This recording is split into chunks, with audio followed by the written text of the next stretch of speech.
Bismillahirrahmanirrahim. Assalamualaikum warahmatullahi wabarakatuh. Perkenalkan, nama saya Putri Nur Azmi dengan NIM 11920202187. Kali ini saya akan mereview materi mengenai sistem rekrutmen SDM guru dan santri dalam mata kuliah Telaah Pesantren yang diampu oleh Ibu dosen Haji Ratu Suntiah MAG. Adapun poin yang akan kita bahas yaitu ada pengertian rekrutmen dan seleksi, kemudian tujuan rekrutmen, ada sumber rekrutmen guru, kemudian bagaimana sistem rekrutmen SDM guru dan santri di beberapa pondok pesantren. Baik, untuk yang pertama yaitu kita bahas mengenai pengertian dari rekrutmen. Nah, rekrutmen adalah sebuah proses menghasilkan satu kelompok para pelamar kerja yang memenuhi syarat untuk bekerja di dalam organisasi atau lembaga. Nah, kegiatan rekrutmen ini sebagai suatu proses selalu diikuti dengan seleksi untuk menemukan kesesuaian kebutuhan dengan kemampuan pribadi sumber daya manusia. Nah, kemudian yang selanjutnya ada pengertian dari seleksi. Nah, di dalam Kamus Besar Bahasa Indonesia atau dalam KBBI disebutkan bahwa seleksi merupakan pemilihan untuk mendapatkan yang terbaik. Nah, seleksi ini merupakan bagian dari materi dari operasional manajemen sumber daya manusia, yaitu pengadaan atau prosumen. Sedangkan pengadaan itu sendiri terdiri dari planning, perekrutan, seleksi, penempatan, dan produksi. Nah, di dalam proses seleksi ini merupakan tahap-tahap khusus yang digunakan untuk memutuskan pelamar mana yang akan diterima yang sesuai dengan kriteria dan yang terbaik. Nah, dalam proses tersebut dimulailah ketika pelamar kerja dan diakhiri dengan keputusan penerimaan karyawan. Nah, adapun tujuan dari rekrutmen yaitu rekrutmen bertujuan untuk menyediakan karyawan yang cukup agar kita dapat memilih karyawan yang memenuhi kualifikasi yang mereka perlukan atau yang telah ditetapkan, sehingga diharapkan karyawan tersebut akan dapat menyelesaikan tugas dan pekerjaan yang dibebankan kepadanya dengan profesional sesuai dengan keahlian di bidang tertentu atau mungkin guna tercapainya suatu tujuan. Adapun tujuan rekrutmen menurut Kasmir, yang pertama memperoleh sumber tenaga kerja yang potensial, yang kedua menentukan kriteria minimal untuk calon pelamar, yang ketiga memperoleh jumlah pelamar yang memenuhi kualifikasi, dan yang keempat yaitu untuk kebutuhan seleksi.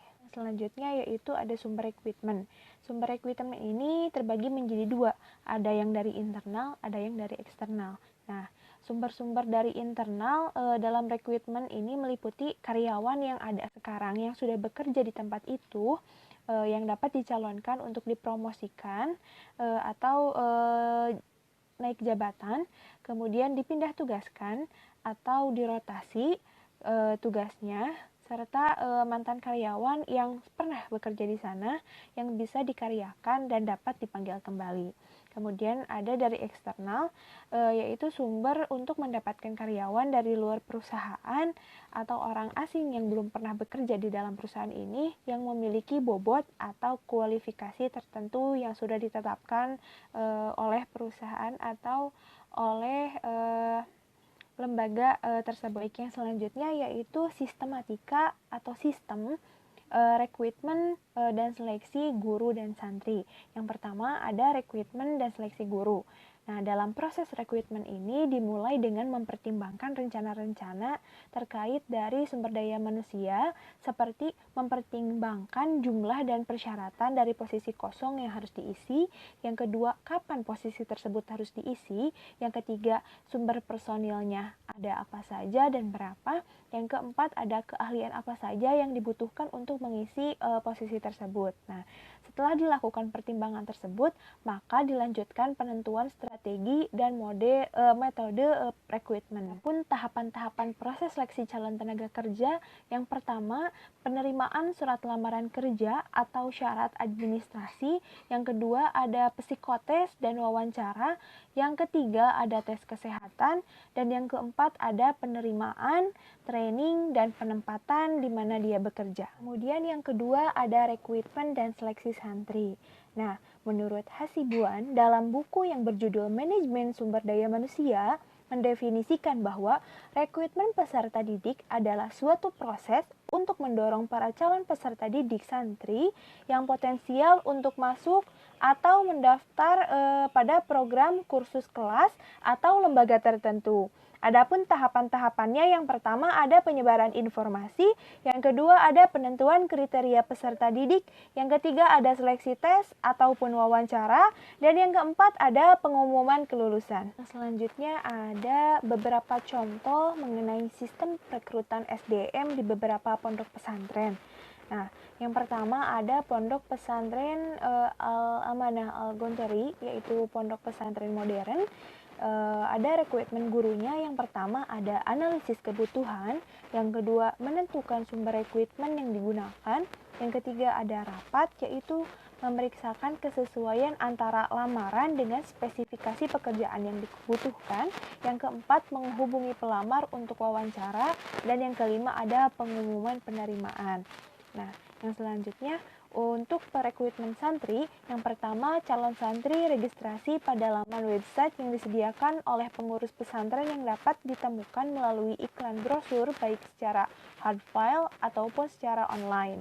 Kemudian yang kedua, melengkapi kelengkapan berkas administrasi di website Ponpes. Calon santri mengikuti ujian yang diselenggarakan oleh pihak panitia penerimaan santri baru.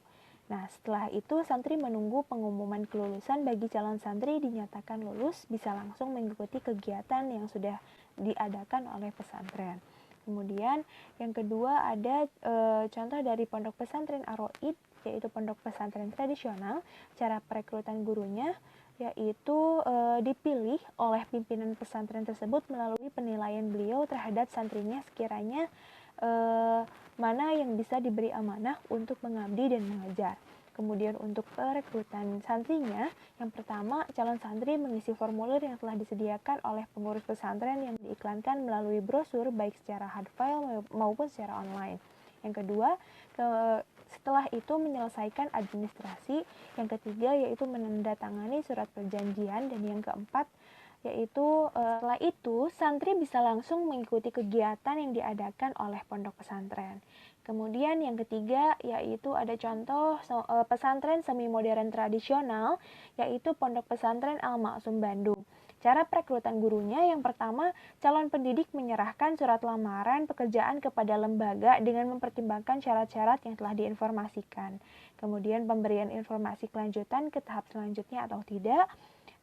Setelah itu melakukan wawancara dengan pihak yayasan sekaligus praktik latihan mengajar di depan tim khusus yayasan.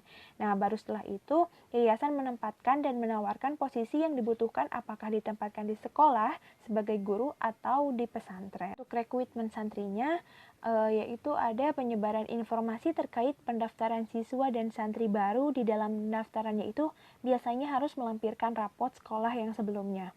Kemudian mengikuti psikotes untuk mengetahui IQ serta minat bakat yang dimiliki oleh calon santri. Nah, selain dari psikotes, biasanya ada juga wawancara dengan psikolog yang telah disiapkan oleh yayasan untuk memaksimalkan dan mengonsultasikan kembali sebelum masuk ke pesantren tersebut.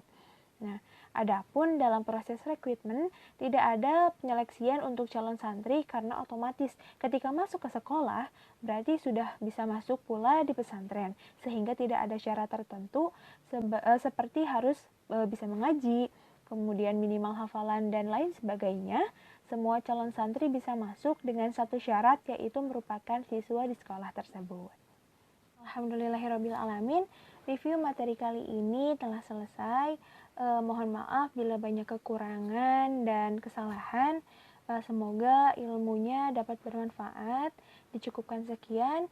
Ditutup. Wassalamualaikum warahmatullahi wabarakatuh.